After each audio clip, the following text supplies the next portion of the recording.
All right. What was Pearl Harbor?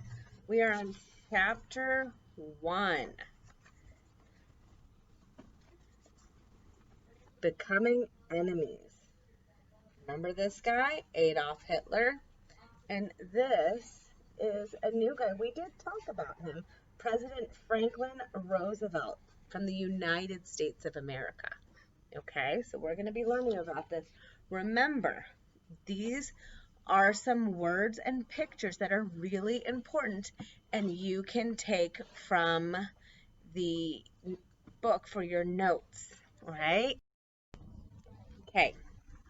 While bombs fell on Pearl Harbor, one seaman exclaimed, "I didn't even know the Japanese were sore at us."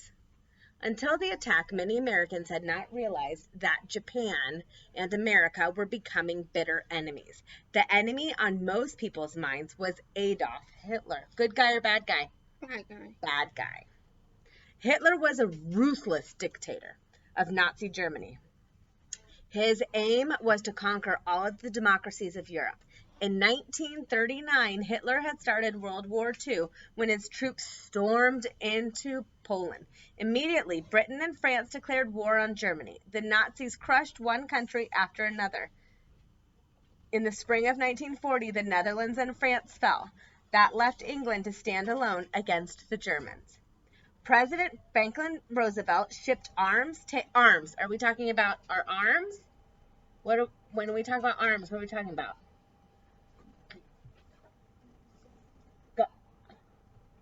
We're talking about arms. What are we talking about? Our arms or guns? Guns. When we're talking the military. Yeah, guns.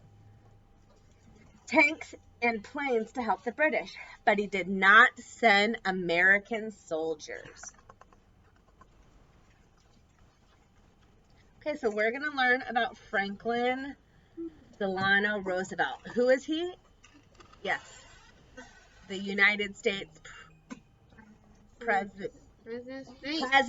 Yes. He was born in 1882 and died in 1945. U.S. President Franklin Roosevelt led America through two deeply trying times: the Great Depression and World War II. Roosevelt was born in Hyde Park, New York in 1882. He came from a rich family and wanted to devote his life to public service. At just 28, he won a seat in the U.S. Senate. And during World War I, he served as Assistant Secretary of the Navy. In 1921, tragedy struck. Roosevelt fell ill with polio. It crippled his legs and left him unable to walk. Few people throughout said he could stay in politics. But Roosevelt fought back with the help of his wife, Eleanor. He was governor of New York from 1929 to 1932. Roosevelt was first elected president in 1932. The country was in a grip of the Great Depression, which had left millions of Americans jobless. Kind of sounds like where we are right now in the world. An inspiring speaker, Roosevelt told Americans that only thing we have to fear is fear itself. He created jobs programs that in time helped America get back on its feet. Roosevelt was elected president 3 more times in 1936, 1940, and 1944. Because of a 1951 change to the Constitution, now no one can be elected president for more than 2 terms. When Roosevelt began his 3rd term, World War II was already raging in Europe. At first, Roosevelt promised to keep America out of the war. After the Pearl Harbor attack, however, that changed. Roosevelt died on April 12, 1945. Less than a month later, Germany surrendered. Japan then surrendered on September 2nd, 1945. Most Americans wanted to stay out of the war. World War I, which had ended in 1918, was still fresh in their minds. America had lost over 100,000 soldiers then. It was supposed to be the war that ends all wars. But just 20 years later, another world war had started. On the other side of the earth, another military power was also on the move. Japan is a nation made up of many islands, surrounded by thousands of miles of Pacific Ocean. For hundreds of years, here you go. For hundreds of years, Japan had kept apart from the rest of the world. Then in 1853, Japan opened its doors to world trade. Society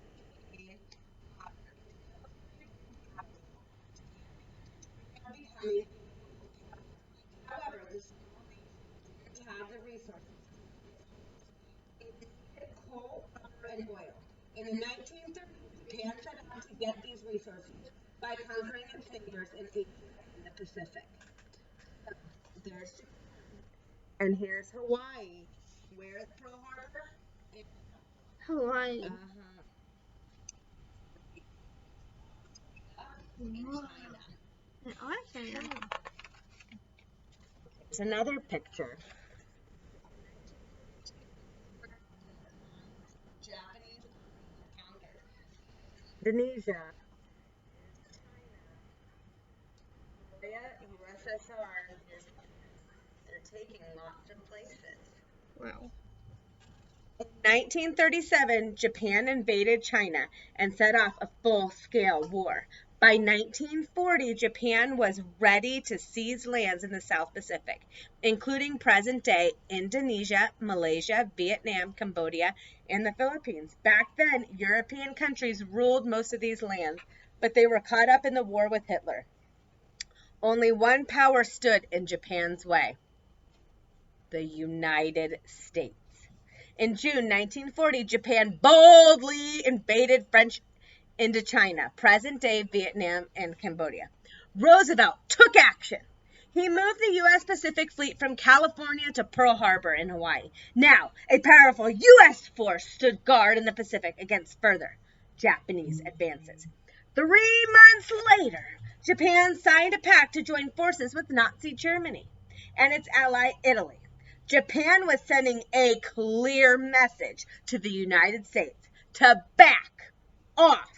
So we have the Nazi flag, Germany Nazi flag. We have the Japanese flag. We have the Italian flag. Wow, what big fun.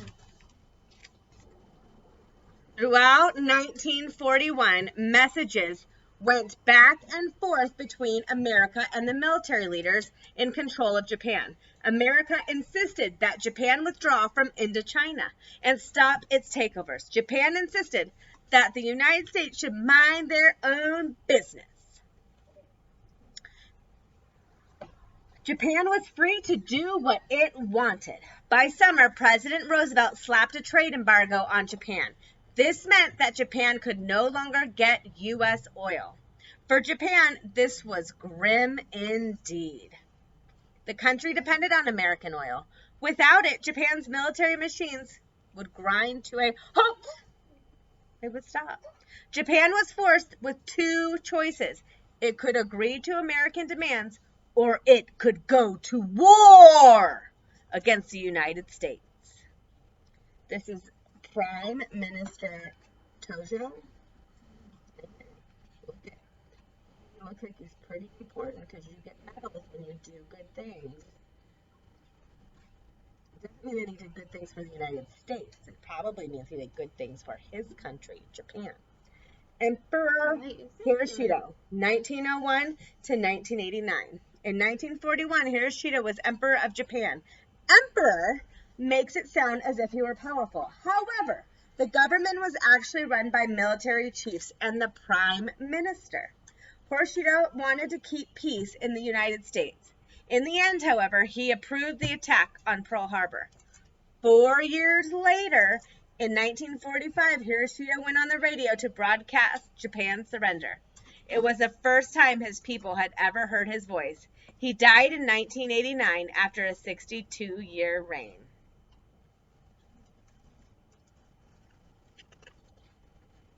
All right, so let's review. Becoming enemies. What did the Navy say? Remember in the very beginning, the guy on the ship, what did he say? He was Hungry. confused. Confused. Why? Because he didn't know that Japan was mad at us. And this is the Japanese flag, yes? Yes. All right. Who is this guy? We know him. Adolf Hitler. Adolf Hitler. Good guy or bad guy? Bad guy. Bad guy. Yes. And he wanted to conquer all of Europe, right? And in 1939, what war did he start? World War II. II. 1940, the Nazis crushed countries, the Netherlands, France, and Poland. Did England keep fighting?